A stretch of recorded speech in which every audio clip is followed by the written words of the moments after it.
Hello student, आप कैसे हैं। हिंदी क्लासेस में आपका स्वागत है। आज जो मैं पाठ पढ़ाने जा रहा हूँ उस पाठ का नाम ल्हासा की ओर, जिसको राहुल सांकृत्यायन जी ने लिखा है। पाठ का सारांश। ल्हासा की ओर एक यात्रा वृत्तांत है। इसमें राहुल सांकृत्यायन ने सन 1929-30 में नेपाल से तिब्बत के दुर्गम रास्तों का रोमांचक वर्णन किया है। नेपाल तिब्बत मार्ग नेपाल से तिब्बत आने जाने का मुख्य मार्ग है। फरी लगिंग कलिंगपॉड का रास्ता खुलने से पहले भारत का व्यापार भी इसी मार्ग से होता था। यह सैनिक मार्ग भी था। आज भी इस पर अनेक चौकियाँ तथा किले बने हुए हैं। कभी यहाँ चीनी सेना रहती थी। आज कई फौजी मकान गिर चुके हैं और कुछ में किसानों ने डेरा जमाया हुआ है। तिब्बत के जीवन में अनेक आराम तथा कठिनाइयाँ हैं। यहाँ जात पात और छुआछूत नहीं है। औरतें पर्दा भी नहीं करती। निम्न श्रेणी के भिखमंगों को छोड़कर अन्य कोई अपरिचित व्यक्ति भी घर के भीतर जा सकता है। उसके कहने पर घर की सास या बहू उसके लिए चाय बना लाती है। वहाँ चाय मक्खन और सोडा नमक मिलाकर और चूड़ी में कूटकर मिट्टी के टोटीदार बर्तन में परोसी जाती है। लेखक जब प्रत्यक्ष चीनी किले से चला, प्रत्यक्ष का मतलब त्याग किया हुआ, तो एक आदमी राहदारी मांगने आया। लेखक ने अपनी और अपने साथी सुमत की चिट्ठी उसे दे दी। सुमत की जान पहचान के कारण उसे थोटला के आखिरी गांव में ठहरने की अच्छी जगह मिल गई। कई बार जब वे घोड़ों पर सवार होकर वहां आए थे तो उन्हें एक गरीब झोपड़े में ठहरना पड़ा था। इस प्रकार वे भिखमंगों के भेष में यात्रा पर थे। ठाणे तिब्बत के खतरनाक स्थल है।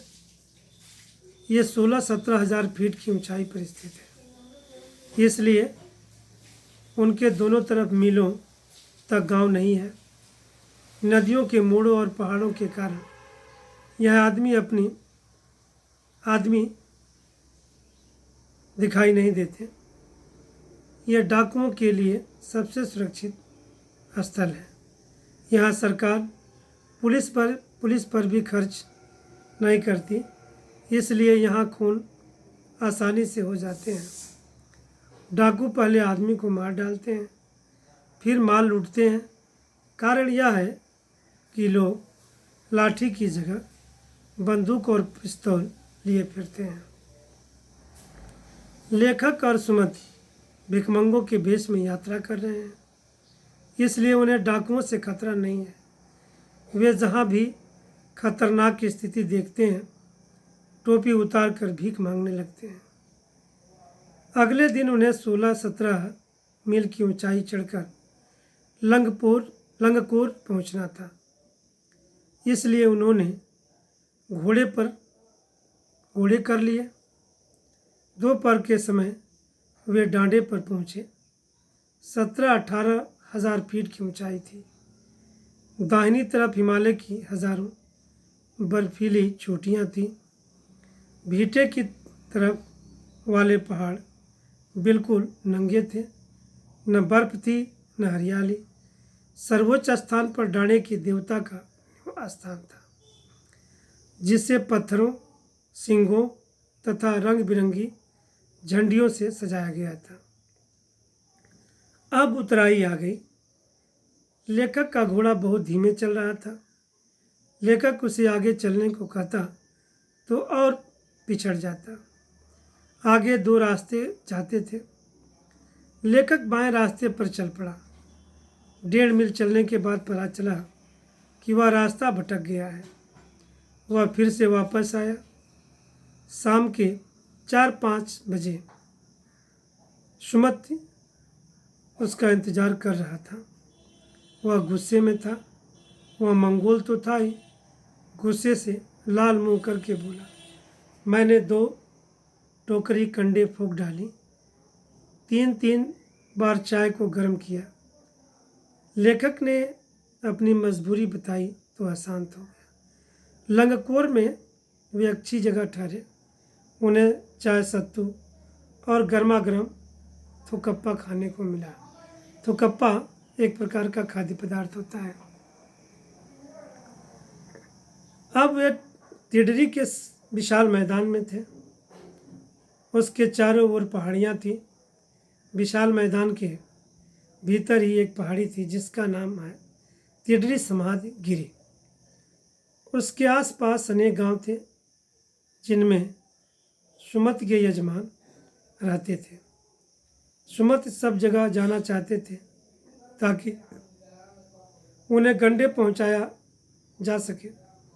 गंडे पतली पतली चीरी बत्तियों से बनते थे।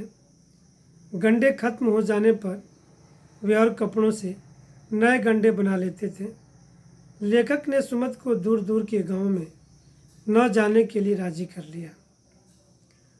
अगले दिन लेखक और सुमत सुबह 10-11 बजे निकले। बहुत धूप थी।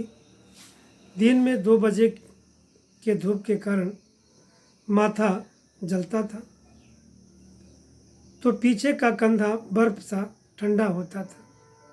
धूप से बचने के लिए सिर पर मोटा कपड़ा करना पड़ता था। तिब्बत की जमीन छोटे बड़े जमीर जागीरदारों में बटी है। इन जागीरों का काफ़ी हिस्सा मठों बिहारों के हाथों में है। हर जागीरदार बेगार मजदूरों से खेती कराता है। खेती का प्रबंध करने के लिए कोई भिक्षु आता है जिसे राजा के समान आदर मिलता है। लेखक और सुमति शेखर बिहार पहुँचे। उसका मुखिया भिक्षु नमसे भद्र पुरुष था। यद्यपि लेखक का वेश भिखमंगे सा था, फिर भी वे बड़े प्रेम से मिले। वहाँ एक बौद्ध मंदिर था जिसमें कंजूर बुद्ध वचन अनुवाद की 103 हस्तलिखित पोथियाँ रखी हुई थीं। वही लेखक ने आसन जमाया। पोथियाँ मोटे मोटे अक्षरों में लिखी थी। एक एक पोथी 15-15 शेर की रही होंगी। लेखक उन पुस्तकों में रम गया। सुमति ने यजमानों के पास जाने के बारे में पूछा। लेखक ने उसे अनुमति दे दी। लेखक ने कहा कि वहाँ से तुम जल्द ही लौटना। अगले दिन वे भिक्षु नमसे से विदाई लेकर चल दिए। इस प्रकार यह अर्थग्रहण संबंधी प्रश्न भी होता है पद्यांश से। तो अर्थग्रहण संबंधी प्रश्न है, पद है, ये गद्य है, ये पेज नंबर 26 गद्यांश है। अब हमें सबसे विकट डांडा थोडला पार करना था। डांडे तिब्बत में सबसे खतरे की जगह हैं। 16-17 हज़ार फीट की ऊंचाई होने के कारण उनके दोनों तरफ मीलों तक कोई गांव गिराव नहीं होते। नदियों के मोड़ और पहाड़ों के कोनों के कारण बहुत दूर तक आदमी को देखा नहीं जा सकता।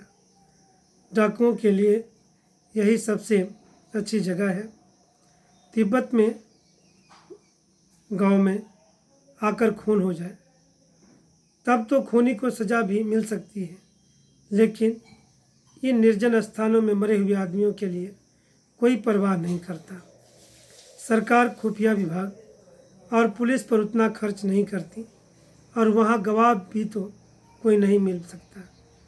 डकैत पहले आदमी को मार डालते हैं, उसके बाद देखते हैं कि कुछ पैसा है कि नहीं। हथियार का कानून न रहने के कारण यहाँ लाठी की तरह लोग पिस्तौल, बंदूक लिए फिरते हैं। डाकू यदि जान से न मारे तो खुद उसे अपने प्राणों का खतरा है। इस प्रकार से गद्यांश से प्रश्न बनते हैं। पहला प्रश्न है, निबंध तथा निबंधकार का नाम लिखिए। तो निबंध का नाम लहाशा क्यों, निबंधकार का नाम राहुल सांकृत्यायनम। दूसरा प्रश्न है, तिब्बत में डांडे किसे कहते हैं, ये खतरनाक क्यों है। इसका उत्तर है, तिब्बत में पहाड़ों के सीमांत स्थलों को डांडे कहते हैं। ये 16-17 हज़ार फुट की ऊंचाई पर स्थित हैं। इनके चारों ओर निर्जन प्रदेश है। दूर दराज तक कोई गांव गिराव नहीं है। पहाड़ों के कोनों तथा नदियों के मोड़ों पर दूर तक आदमी नज़र नहीं आता। इस कारण यहाँ डकैतियाँ और खून हो जाते हैं। डाकू इन्हें सबसे सुरक्षित स्थान मानते हैं। अगला प्रश्न है, डांडे डाकुओं के लिए सबसे सुरक्षित क्यों है। उत्तर है, तिब्बत के इन डांडों में दूर दूर तक गांव नहीं है, आबादी नहीं है। पहाड़ों के कोनों तथा नदी के मोड़ों के कारण दूर दूर तक आदमी दिखाई नहीं देता। यहाँ पुलिस का भी प्रबंध कम है। इस कारण डाकू इन्हें अपने लिए सुरक्षित स्थान मानते हैं। अगला प्रश्न है, निर्जन स्थानों पर हुए खून की सज़ा होना क्यों कठिन है। इसका उत्तर है कि निर्जन स्थानों पर हुए खून की सज़ा निम्नलिखित कारणों से होना कठिन है। पहला है, यहाँ मृत आदमी की कोई परवाह नहीं करता। सरकार भी यहाँ पुलिस और गुप्तचर विभाग का प्रबंध नहीं करती। दूसरा, निर्जन प्रदेश होने के कारण गवाह भी नहीं मिलते। अगला प्रश्न है, डकैत लूटने से पहले आदमी को मारते क्यों हैं। इसका उत्तर है, डकैत जानते हैं कि यहाँ लोग पिस्तौल या बंदूक रखते हैं, इसलिए उन्हें अपनी जान का खतरा रहता है। यही कारण है कि वे पहले आदमी को मारते हैं, फिर लूटते हैं।